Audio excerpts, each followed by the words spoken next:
semuanya, perkenalkan nama saya Dwi Andika Saputra, NIM A710190055, Program Studi Pendidikan Teknik Informatika semester 4 Universitas Muhammadiyah Surakarta. Pada video kali ini saya akan membahas tentang soal UAS praktikum jaringan komputer. Untuk itu, simak video berikut. Pembahasan dalam video kali ini pertama yaitu kegunaan dan perbedaan hub, switch, dan router dalam jaringan komputer. Yang kedua, kegunaan bridge dan interface apa yang dapat dibuat oleh bridge. Yang ketiga, bagaimana simple queue dapat mempengaruhi kecepatan download dan upload dari jaringan mikrotik. Yang keempat, langkah-langkah mengatur router OS agar dapat memancarkan sinyal WLAN dan membuat sistem hotspot login. Pembahasan yang pertama yaitu kegunaan dan perbedaan hub, switch, dan router dalam jaringan komputer. Di sini saya akan menjelaskan satu persatu apa itu hub, apa itu switch, dan apa itu router. Yang pertama, hub. Hub merupakan perangkat termurah dan paling sederhana dibandingkan switch dan router. Hub mengandalkan port untuk mengirimkan data. Hub juga disebut sebagai perangkat jaringan yang berfungsi sebagai terminal. Hub beroperasi pada layer 1 atau physical layer dari model UC. Semua informasi yang dikirimkan ke hub akan dikirimkan ke setiap port yang terdapat pada hub.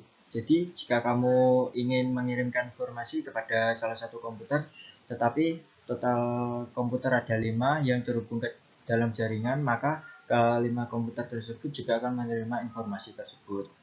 Kegunaan dari hub ini adalah untuk menambahkan reward spacing, memfasilitasi removal, penambahan workstation, menyediakan manajemen terpusat, serta bisa juga menghubungkan banyak komputer secara bersama dalam local area network atau LAN, dan lain sebagainya. Selanjutnya yaitu switch. Switch merupakan perangkat yang dibuat untuk mengatasi kekurangan yang dimiliki hub. Switch beroperasi pada layer 2, kadang juga di layer 3, atau lapisan jaringan dari UC model. Switch bekerja dengan menghubungkan beberapa komputer dalam satu LAN. Sama seperti hub, switch adalah alat penghubung antar user yang menghubungkan komputer satu sama yang lain. Perbedaan dengan hub adalah ketika menerima paket data, switch dapat menentukan komputer atau perangkat mana yang dituju oleh paket data tersebut, sehingga kita dapat mengirimkan data dengan spesifik ke satu komputer atau perangkat yang kita tuju. Kegunaan switch ini adalah untuk menghubungkan sejumlah perangkat komputer agar bisa melakukan pertukaran paket dan meneruskan data menuju berbagai perangkat tujuan dan lain sebagainya.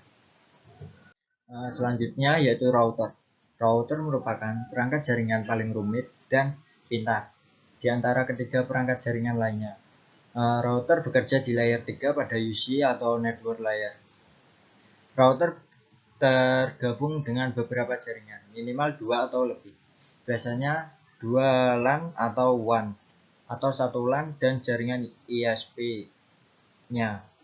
Router sedikit berbeda dengan hub dan switch karena memiliki fungsi utama, yaitu untuk memberi rute kepada paket data. Router adalah perangkat yang mengirimkan paket data antar jaringan. Paket data yang juga memuat alamat tujuan. Router menggunakan alamat ini untuk mengirimkan paket data tersebut. Router sering dijumpai di rumah dan kantor karena dapat menghubungkan suatu jaringan dengan jaringan lain termasuk jaringan internet. Kegunaan router ini adalah untuk menghubungkan suatu jaringan lokal dengan koneksi UC atau Digital Subscriber Line, atau yang lebih dikenal dengan DCL, router, dan lain sebagainya. Saya dapat menyimpulkan perbedaan dari ketiganya, yaitu router dapat menghubungkan jaringan komputer yang berbeda, sedangkan switch dan hub tidak dapat menghubungkan jaringan komputer yang berbeda. Jadi hanya pada jaringan atau network yang sama. Selanjutnya pembahasan yang nomor 2 yaitu kegunaan bridge dan interface apa saja yang dapat dibuat oleh bridge.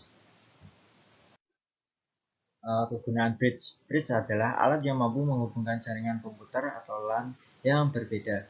bridge memungkinkan sesekali untuk dilakukannya koneksi jaringan komputer, semisal Ethernet dengan fast Ethernet, ataupun segala tipe jaringan yang serupa maupun sama namun dalam wilayah LAN yang berbeda. Kegunaan dari bridge ini yaitu satu, menghubungkan dua buah jaringan komputer LAN yang sejenis sehingga mempunyai jaringan LAN yang lebih berkapasitas besar melalui ketentuan LAN yang dikonfigurasi sebelumnya tanpa bridge. Yang kedua, mengoneksikan beberapa jaringan komputer yang terpisah, baik itu dari tipe jaringan yang sama maupun yang berbeda. Yang ketiga, dan lain sebagainya. Jenis-jenis interface yang dapat dibuat oleh bridge ada 5, yaitu Ethernet. VLAN merupakan bagian dari Ethernet atau wireless interface. Pada interface jangan melakukan bridge sebuah VLAN dengan interface induknya. Yang ketiga, EDIP atau Internet over IP. Yang keempat, wireless AP, WDS, dan station pseudo bridge. Yang kelima yaitu PPTP. Dapat dibuat selama bridge dilakukan baik di sisi server maupun klien. Selanjutnya pembahasan nomor 3, yaitu bagaimana Simple Queue dapat mempengaruhi kecepatan download dan upload dari jaringan mikrotik. Simple Queue merupakan cara termudah untuk melakukan manajemen bandwidth yang diterapkan pada jaringan skala kecil sampai menengah untuk mengatur pemakaian bandwidth, upload dan download tiap user. Akbar, RA, dan Idrajit RE 2016. Adapun proses pada Simple Queue adalah sebagai berikut. 1. Semua paket akan diurutkan terlebih dahulu sehingga harus melewati setiap queue yang ada sebelum paket menuju komputer yang dituju. Pada Q3, semua paket melewati traffic secara bersamaan tanpa harus diurutkan terlebih dahulu. Oleh karena itu, Simple Queue menghasilkan delay yang lebih lama. Yang kedua, mengatur aliran paket data secara bidireksional atau dua arah, baik unduh maupun unggah. Di bawah ini merupakan contoh gambar screenshot dari praktikum bab 9 ketika konfigurasi QoS menggunakan Simple Queue. Yang terakhir atau yang keempat, langkah-langkah mengatur router OS agar dapat memancarkan sinyal WLAN dan membuat sistem hotspot login. Langkah-langkahnya, yang pertama, buka di menu IP hotspot, kemudian hotspot setup. Dengan menekan tombol hotspot setup, wizard hotspot akan menuntun kita untuk melakukan setting dengan menampilkan kotak-kotak dialog pada setiap langkahnya. Langkah pertama yaitu menentukan interface mana hotspot yang diaktifkan. Selanjutnya klik next. Yang kedua, tentukan IP address lalu klik next.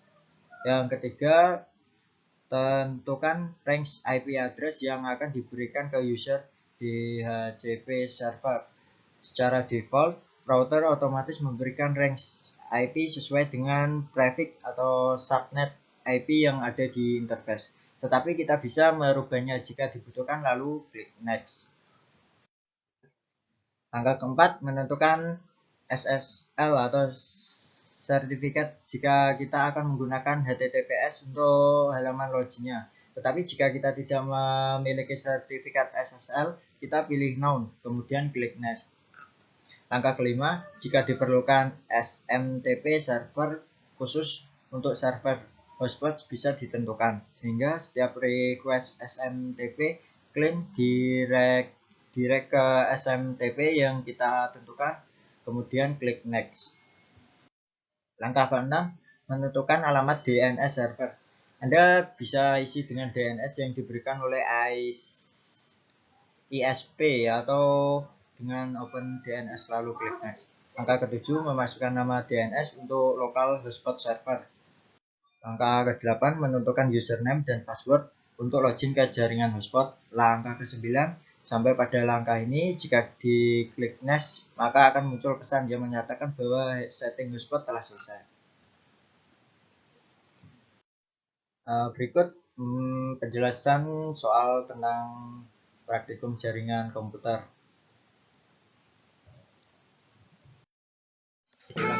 pembahasan tentang UAS praktikum jaringan komputer yang dapat saya sampaikan. Apabila ada kesalahan, saya mohon maaf. Bila taufik walhidayah. Assalamualaikum warahmatullahi wabarakatuh. Thanks for watching. Bye bye.